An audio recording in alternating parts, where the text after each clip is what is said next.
شست و سێم هێنا و بەنیازی دووزانکۆم برایت و قەیوان سپاس بۆ خوا ئێستا تەواوم کردە چوومە بەشی پزیشکیش لەخوا بەزیابێ. چەند هێنا لە پۆلی 12 و بەنیازی شوێی؟ شست و سێم هێنا و بەنیازی دووزانکۆم برایت و قەیوان فۆرمی ئەوانە ئەهێنم و خۆم زیاتر حەزم لە بەشە پزیشکەکانە ئیشەڵا ئەوانە پڕەکەم. باشە ئەو نمرەی تۆ شمولی بەشە پزیشکەکانەکە؟ بەڵێ لێرە بۆ مەحەدەکەی بەڵێ شمولی مەحەدەکانەکە. ئەی وەکو زانکۆ؟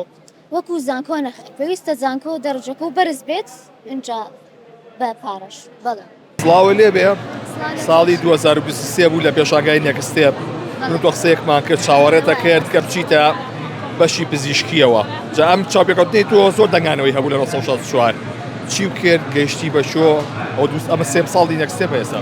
سپاس بۆ خوا ئێستا تەواوم کردە چوومە بەشی پزیشکیش لەخوا بەزیابێ. چۆ تەواو کرد؟ پەرستاری گشتیم تەواو کردە. زۆر حەزت لەو بەشە بوو؟ یان بەڵێ لەبەرەوەی بە حەزی خۆم بوو ئیتر چوومە ئەوێ بە باشیش بەسەر کەوتی و قۆناغەکەم بڕی. ئێستا چیەکەی بە چیەوە سەرتاڵی؟ ئێستا لە بوارەکەی خۆمە ئیشەکەم هیوادارم ئەو کەسانشی کە حەز و خولیای خۆیان هەرچیەک بێ بچنە ئەوێەوە یعنی گرنگی بە هیچ شتێک نێن و بە قسەی خەڵکی نێن.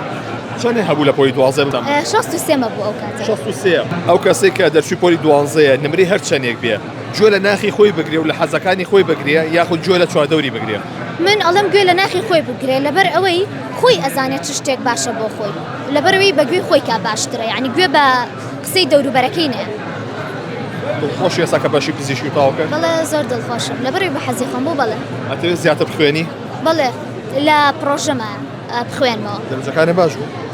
ئەوائیل بووم ساڵی یەکەمم ئیتر بە باشی بڕیم. بەدنیازی زانکۆ هەی؟ ئینشاءالله بۆ ساڵێکی کە فۆرم پڕەکەمەوە بۆ زانکۆ.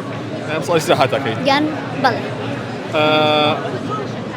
پەرستاری چی بە تۆ بەخشێت؟ چه خۆشیەک بە تۆ بەخشێت؟ ڕوحێکی پاکە یعنی پەرستاری وەکو فریشتەیەک وایە ڕۆحی خەستەخانەیە پەرستاری. سپاس بۆ تۆ زۆر سپاسی ئێوەشەکەم زۆر بە هیوای کە لە قۆناغی بەرزترا بوو بینم. ئینشاءالله